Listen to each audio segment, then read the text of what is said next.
போன 2021 சட்டமன்ற தேர்தல்ல திமுக தான் அடுத்த ஆட்சிக்கு வரும் அப்படின்னு ஒரு 2 மாசத்துக்கு முன்னாடியே ஊருக்கே தெரிஞ்சு போச்சு. இதுக்கு முன்னாடி நடந்த தேர்தல்களையும் பாத்தீங்கன்னா, அடுத்து யாரு சிஎம்னு ஓரளவுக்கு ஈஸியா கணிச்சிடலாம். ஆனா, இந்த 2026 தேர்தல் களம் இருக்கே, யாருக்கும் எதுவுமே புரியல. மண்ட காயுது. இத பத்தி நம்ம அரசியல் விஐபி நண்பர் ஒருத்தர் சில சுவாரஸ்யமான அதிரடி கருத்துக்கள பகிர்ந்திருக்காரு. அது என்னன்னு ஒரு ரவுண்ட் அப் பாத்துடலாமா? ஆரம்பத்துல நம்ம தாவேகா தலைவர் தளபதி விஜய்க்கு வந்த கூட்டத்த பார்த்து திமுகவும் சரி, அதிமுகவும் சரி, அட போப்பா, இதெல்லாம் சினிமா கூட்டம், சும்மா ஹீரோவ பார்க்க வந்திருக்கானுங்க, நம்ம ஓட்டு பேங்க் எல்லாம் பத்திரமா இருக்குன்னு காலர தூக்கி விட்டாங்க.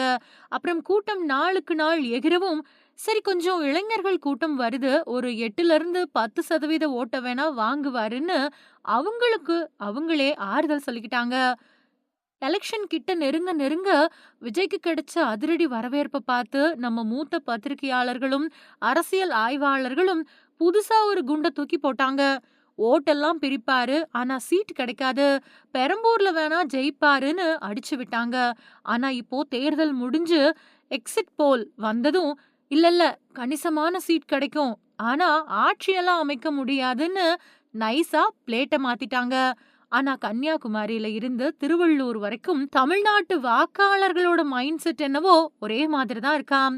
விஜய்ங்கிற சுனாமி ஒட்டுமொத்த தேர்தல் களத்தையே புரட்டி போட்டிருக்காம்.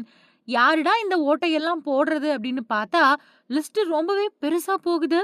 போலீஸ், அரசு ஊழியர்கள் போட்ட தபால் ஓட்டுல 50%, புதுசா ஓட்டு போடுறவங்க ஐடி பசங்கன்னு 90% இளைஞர்கள் ஓட்டு. இது போக மீனவர்கள், பெண்கள், சிறுபான்மையினர் ஓட்டுகள், திமுக, அதிமுகவ பிடிக்காதவங்க ஓட்டுகள், ஆண்ட கட்சி, ஆளும் கட்சி கிட்ட பணத்தை வாங்கிக்கிட்டு சைலண்டா மாத்தி போட்டவங்க ஓட்டுகள், ஏன் தாவேகா பூத் ஏஜென்ட் கூட இல்லாத சில குக்கிராமங்கள்ல கூட மக்கள் தேடி போய் விசிலுக்கு ஊதியிருக்காங்களாம். இது போக எந்த தேர்தல்லையும் பார்க்காத அளவுக்கு வெளிநாட்டுல இருந்து சாரையாவும் லட்சங்களை செலவழிச்சு வந்து ஓட்டு போட்டவங்களும் இருக்காங்க. எங்க பாரம்பரிய ஓட்டு எங்களுக்கு தான் விழுந்திருக்கு, எந்த சேதாரமும் இல்லைன்னு திமுக, அதிமுக நெஞ்ச நிமித்தினாலும் கடந்த காலங்கள்ல அவங்களுக்கு ஓட்டு போட்ட கட்சி சாராத பொதுமக்களோட ஓட்டெல்லாம் இப்போ அப்படியே தாவேகாவுக்கு போயிடுச்சாம். கிராமங்களை விட நகரங்கள்ல இந்த தாக்கம் ரொம்பவே அதிகமாம்.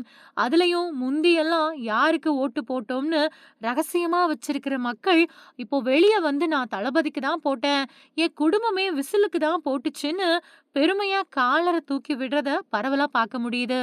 தமிழ்நாட்டுல அடுத்த ஆட்சி திமுக தான்னு ஒரு பக்கம் சொல்லப்பட்டாலும், அதையே தீர்மானிக்க போற சக்தியா இப்போ தாவேகா தான் நிக்குது. எல்லா தரப்பு வாக்குகளும் பரவலா கிடைச்சிருக்கிறதால ஒருவேளை அதிசயம் நடந்து தாவேகாவே ஆட்சியை பிடிச்சாலும் ஆச்சரியப்படுறதுக்கு இல்லையா?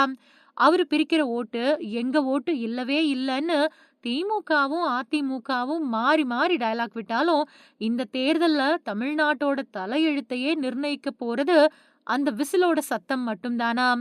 பொறுத்திருந்து பார்க்கலாம், மே 4ஆம் தேதி விசில் சத்தம் காத கிழிக்குதா இல்லையான்னு. இந்த சுவாரஸ்யமான கணக்கு உங்களுக்கு பிடிச்சிருந்தா உடனே உங்க ஃப்ரெண்ட்ஸ் அண்ட் ஃபேமிலிக்கு ஷேர் பண்ணுங்க. வாட்ஸ்அப் குரூப்லலாம் தட்டி விடுங்க. முக்கியமா நம்ம தழல் நியூஸ் சேனலுக்கு சப்ஸ்கிரைப் பண்ணுங்க. அடுத்த வீடியோவில் சந்திக்கலாம். நன்றி.